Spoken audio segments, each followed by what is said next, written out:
2021년 6월 2일 수요 기도회를 시작하겠습니다. 우리 다 같이 찬송가 386장 만세 반석 열린 곳에 다 같이 찬양 들으시면서 예배 시작하겠습니다.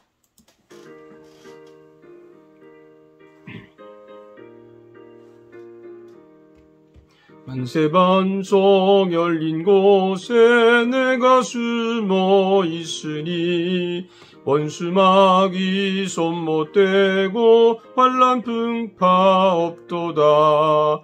만세 반석 열린 곳에 내가 편히 쉬리니 나의 반석 구주 예수 나를 숨겨 주소서. 죄에 매여 죽을 인생 편히 쉬기 바라니 주의 가슴 넓은 품에 내가 찾아 안기네. 만세 반석 열린 곳에 내가 편히 쉬리니 나의 반석 구주 예수 나를 숨겨 주소서. 땅 위에 평안 없고 기쁜 일을 몰라도 주 예수의 참사랑을 내가 이제 알았네.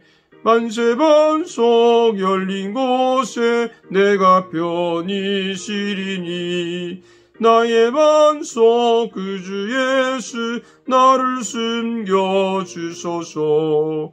험한 풍파 지나도록 순풍으로도 웃사 평화로운 피난처에 길이 살게 하소서.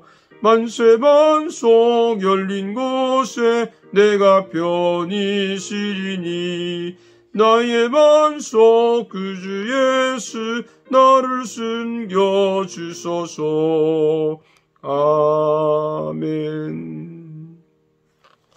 오늘 주신 하나님 말씀 보겠습니다. 잠언 17장 15절에서 28절까지입니다. 잠언 17장 15절에서 28절까지 제가 말씀 봉독해 드리겠습니다.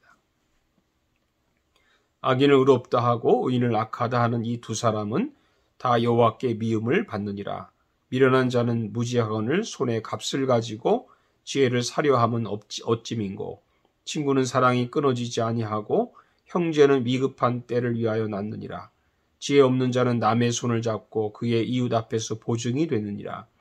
다툼을 좋아하는 자는 죄가를 좋아하는 자요 자기문을 높이는 자는 파괴를 구하는 자니라. 마음이 굽은 자는 복을 얻지 못하고 혀가 패역한 자는 재앙에 빠지느니라. 미련한 자를 낳는 자는 근심을 당하나니 미련한 자의 아비는 낙이 없느니라. 마음의 즐거움은 양악이라도 심령의 근심은 뼈를 마르게 하느니라. 악인은 사람의 품에서 뇌물을 받고 재판을 굽게 하느니라. 지혜는 명철한 자 앞에 있거늘 미련한 자는 눈을 땅 끝에 두느니라. 미련한 아들은 그 아비의 근심이 되고 그 어미의 고통이 되느니라. 의인을 벌하는 것과 귀인을 정직하다고 때리는 것은 선하지 못하니라. 말을 아끼는 자는 지식이 있고 성품이 냉철한 자는 명철하니라. 미련한 자라도 잠잠하면 지혜로운 자로 여겨지고 그의 입술을 닫으면 슬기로운 자로 여겨지느니라. 아멘. 그동안 잘 지내셨습니까? 오늘 잠언 17장 15절에서 28절을 중심으로 해서 이웃과 좋은 관계를 가지라. 이웃과 좋은 관계를 가지라 하는 제목으로 말씀을 나누겠습니다. 신앙생활을 잘하는 방법이 여러 가지 있겠지만 대표적으로 두 가지를 잘하면 된다고 봅니다. 첫째는 하나님과의 관계를 잘하는 것이고 둘째는 이웃과의 관계를 잘하는 것이죠. 예수님께서도 첫째 계명이 하나님을 사랑하는 것이고 둘째 계명이 이웃을 사랑하는 것이라고 하지 않았습니까? 그래서 오늘은 이웃과의 좋은 관계를 가지기 위한 지혜를 배우려고 합니다. 첫째는 사람을 공정하게 평가합시다. 사람을 공정하게 평가합시다.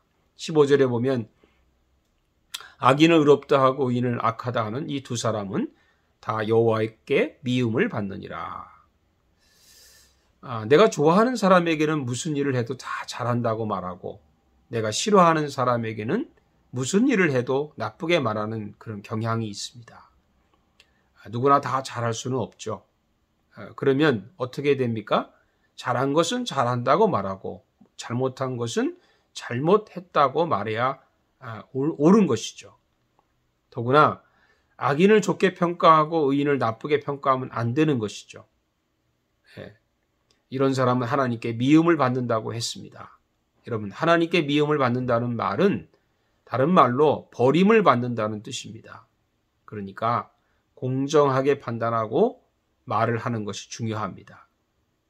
내 가족이라 할지라도 잘한 일은 칭찬하고 잘못한 일이 있으면 책망을 해야 되는 것이죠. 남에 대해서는 지나치게 비판하고 욕하는 사람은 경계해야 합니다. 모든 것을 공평하게 판단하고 그렇게 우리가 해야 될 줄로 믿습니다. 둘째는 돈에 얽히지 맙시다. 18절에 보면 지혜 없는 자는 남의 손을 잡고 그의 이웃 앞에서 보증이 되느니라 했습니다. 이 구절을 현대인의 성경에서 이렇게 번역을 했어요. 남의 빚 보증을 서는 자는 지혜가 없는 사람이다. 물론 어쩔 수 없이 보증을 설 때가 있죠. 저도 교인들 보증을 많이 했습니다. 그러나 가능하면 하지 말아야 되는 것이죠. 성도 간에 돈이 얽히면 끝이 좋지 않습니다. 제가 목회하면서 제가 모르게 돈을 거래하다가 끝내는 서로 원수가 되거나 때로는 다투는 경우를 종종 보았습니다. 여러분, 처음엔 좋은 마음으로 했겠지만 돈이 그렇지 않습니다. 사람을 속일 때가 있거든요. 반복해서 말씀을 드립니다. 예수님도 돈은 하나님을 대적하는 신이라고 하지 않았습니까? 그래서 어떤 일이 있어도 돈에 얽히는 일을 하지 맙시다. 만약에 거래할 일이 있으면 누가 돈을 꿔달라고 하면 거저 주는 마음으로 우리가 주는 것이 옳다고 믿습니다. 셋째, 다투지 맙시다. 19절에 보면 다툼을 좋아하는 자는 죄가를 좋아하는 자요 자기 문을 높이는 자는 파괴를 구하는 자니라. 여러분, 사나운 교인들 있죠. 사나운 교인들 항상 화가 나 있습니다. 교회 오기만 하면 싸울 거리만 찾죠. 자기 마음에 드는 게 하나도 없습니다. 입만 열면 불평하고 욕하고 비판하기를 좋아하죠. 그럼 다른 교인들이 자기를 싫어하는 것도 잘 몰라요. 자기만 옳은 겁니다. 이런 사람은 죄를 사실 좋아하는 사람이라고 했습니다. 바울도 여러 교회에게 편지를 쓸 때마다 한 말이 무슨 말인고 하니 절대 다투지 말라고 당부했습니다. 바울은 다툰다고 하는 것은 아무 유익이 없다고 했습니다. 심지어는 다투기를 좋아하는 사람은 절대 교회에서 장로, 권사, 집사 이런 직분자 세우지 말라고 했습니다. 물론 목사, 감독도 마찬가지죠. 누가 사나운 교인을 좋아하겠습니까?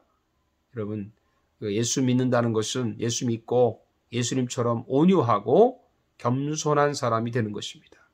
그렇게 될 수 있기를 바랍니다. 넷째는 말을 아낍시다. 27절에 말을 아끼는 자는 지식이 있고 성품이 냉철한 자는 명철하니라.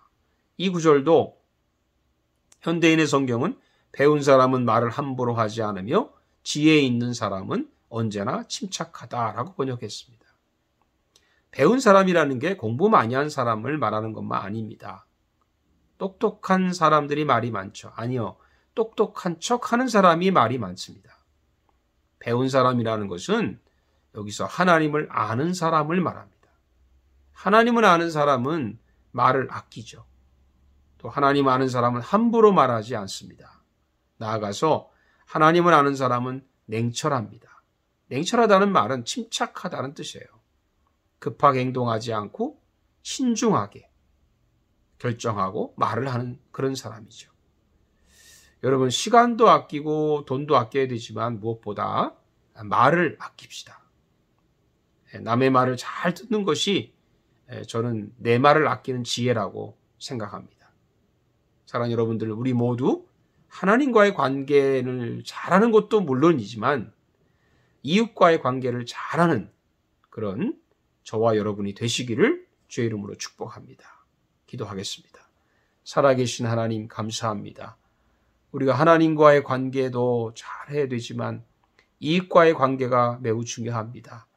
교회 생활, 신앙생활 하면서 이익관계를 잘못해서 많은 상처를 받고 상처를 입히고 그래서 신앙생활에 참 굴곡이 많은 사람들이 있습니다. 하나님, 저에게 지혜를 주옵소서. 이웃과의 관계를 잘 말씀대로 잘해서 우리가 좋은 관계를 가지고 원만하고 은혜로운 그런 삶을 살아가게 주시옵소서. 예수님의 이름으로 기도하옵나이다. 아멘. 주님 가르친 기도로 마칩니다. 하늘에 계신 우리 아버지여, 이름이 거룩히 여김을 받으시오며 나라의 임하옵시며 뜻이 하늘에서 이루어진 것 같이 땅에서도 이루어지이다. 오늘날 우리에게 일용할 양식을 주옵시고 우리가 우리에게 죄 지은 자를 사하여 준 것 같이 우리 죄를 사하여 주옵시고 우리를 시험에 들지 말게 하옵시며 다만 악에서 구하옵소서. 나라와 권세와 영광이 아버지께 영원히 있사옵나이다. 아멘. 여러분 주님 안에서 평안 가운데 지내시고 또 주일에 뵙도록 하겠습니다. 매일매일 말씀 묵상하고 기도하고 사는 저와 여러분 되시기를 바랍니다.